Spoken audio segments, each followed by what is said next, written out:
Who you with when I'm not around? I'm stopping the town. Who is this? I don't make a sound. Yo, what's good? We're here at Delta Hype Studios. Today I'm gonna be going over how I connect my analog gear to my Apollo Twin interface. Let's get it. So this is my analog rack. I got my power conditioner, my 1176 compressor, my Clark Technic EQ, and my patch bay down here. I'll show you how I got this configured. Pull that out. So I'm going out of the compressor. This is with balanced 1/4 TRS cables. So I'm going out of the compressor into the Apollo, and then back into the compressor, the orange cable, out of the, where we at?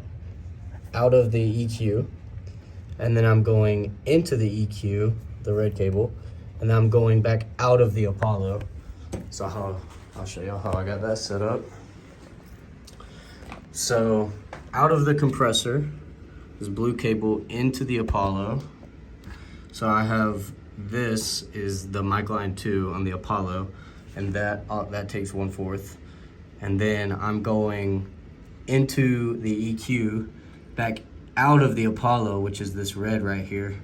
So if you follow your signal flow, I have the compressor shooting through the EQ, and then the EQ loop back around going out of the Apollo. So you're getting your signal from both of these guys. Or if you only wanted to use one or the other and not both at the same time, then you would just go out. Oh, let me focus this up. You would go out of the compressor into the Apollo, and then back into the compressor, out of the Apollo. And yeah, that's how I set up my analog gear working with my Apollo Twin. So now we take it on over to Pro Tools, and I have my 2 recording tracks.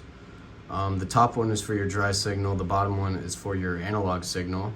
So you can see I have my input set to mic line 1, which is my microphone, and then my output is set to line 3. So if you follow your signal flow, it finishes going into the EQ and then out of the Apollo, which is right here, this red cord. You have your line outs, and then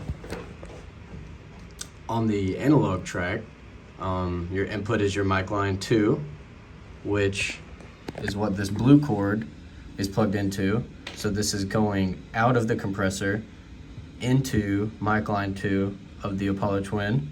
Again, the blue cord right there, TRS 1/4 cables, or it takes an XLR on the mic inputs. And then as for your output on your analog track, just your main outs. So for me, it's the KRKs, mono left, right. And yeah, so we'll do a little example. Just click record. So as you can see, the top one, which is your dry signal, and the bottom is your analog, you can see that this top signal is weaker than this bottom signal, because the analog, I have my compressor settings to where it sounds more beefy and full, as opposed to your dry signal, and that's how you know your gear is working, when they look different. So, all right, thanks for tuning in. SPO7, in and out. Who you with when I'm not around? I'm stopping the town. Who is this? I don't make a sound.